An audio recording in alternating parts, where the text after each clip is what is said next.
ইরানের মুদ্রার বড় ধরনের অবমূল্যায়নের পর দেশটিতে বিক্ষোভ শুরু হয়। দীর্ঘদিনের অর্থনৈতিক চাপের মধ্যে হঠাৎ মুদ্রার পতনে নিত্যপণ্যের দাম ও মূল্যস্ফীতি বেড়ে গেলে সাধারণ মানুষের ক্ষোভ চরমে পৌঁছে। এমন বাস্তবতায় দেশটিতে বর্তমানে যে সরকার বিরোধী বিক্ষোভ চলছে তা নিয়ে পশ্চিমা মিডিয়া সেই ক্ষোভে প্রতিনিয়ত ঘি ঢেলে যাচ্ছে। বিভিন্ন পশ্চিমা মিডিয়ার সংবাদ একটু গভীরভাবে লক্ষ্য করলে দেখা যায়, ইরানে সহিংসতা ছড়ানোর খবর যেমন বিবিসি বাংলা সহ বিভিন্ন পশ্চিমা মাধ্যমে গুরুত্ব পাচ্ছে, তেমনি মসজিদ ও ধর্মীয় স্থাপনায় হামলা, সর্বোচ্চ নেতা ইমাম খোমেনির ছবিতে আগুন, ইরানি পতাকা পোড়ানো ও কাশেম সোলাইমানির ভাস্কর্য ভাঙচুরের ঘটনাও রাজনৈতিক প্রতীক হিসেবে ব্যবহৃত হচ্ছে। বাস্তবতা হলো, এই আন্দোলন যতটা না ইরানি জনগণের অধিকার আদায়ের প্রশ্ন, তার চেয়ে অনেক বেশি মার্কিন যুক্তরাষ্ট্রের ভূরাজনৈতিক ও অর্থনৈতিক স্বার্থের সঙ্গে জড়িত।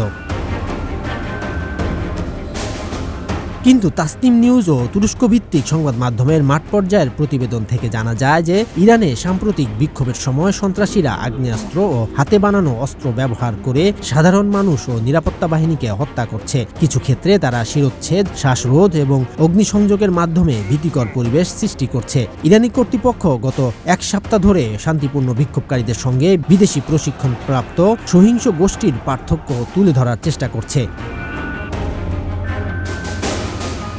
প্রতিবেদনগুলোতে অপরাধীদের ব্যবহৃত পদ্ধতিগুলো বিস্তারিতভাবে উল্লেখ করা হয়েছে, যা তাদের ইচ্ছাকৃতভাবে চরম সহিংসতা চালানোর প্রমাণ মেলে। এদিকে ইরানি কর্মকর্তারা বলছেন, রাজতন্ত্রের সমর্থক সহিংস দাঙ্গাবাজরা ইরানের বেশ কয়েকটি শহরে সরকারি ও বেসরকারি সম্পত্তি ভাঙচুর করেছে, সাধারণ মানুষ এবং নিরাপত্তা বাহিনীর সদস্যদের হত্যা করছে। এছাড়া ইরানের পশ্চিমাঞ্চলীয় শহর কেরমানশাহে সশস্ত্র দাঙ্গাবাজদের গুলিতে 3 বছর বয়সী মেলিনার মৃত্যু হয়। ছোট্ট মেয়েটি তার বাবার কোলে ছিল, যিনি ওষুধ কিনতে একটি ফার্মেসিতে যাচ্ছিলেন। নিউ ইয়র্ক টাইমসের প্রতিবেদন অনুযায়ী সাম্প্রতিক দিনগুলোতে প্রেসিডেন্ট ট্রাম্পকে ইরানে সম্ভাব্য হামলার বিভিন্ন বিকল্প হিসেবে অবহিত করা হয়েছে, কারণ তিনি দেশটিতে বিক্ষোভ দমনের ঘটনাকে কেন্দ্র করে দেয়া হুমকি বাস্তবায়নের বিষয়টি বিবেচনা করছেন। অর্থাৎ ইরানে হামলার মাঠ তৈরি করা হচ্ছে এবং সে অনুযায়ী তারা প্রস্তুতিও সম্পন্ন করেছে। তাদের হাতে থাকা ডেটা অনুযায়ী ইরানকে যখনই তারা সবচেয়ে দুর্বল অবস্থায় পাবে, তখনই আমেরিকা সরাসরি আক্রমণ করবে। শরীয়তুল্লাহ, বৈশাখী সংবাদ।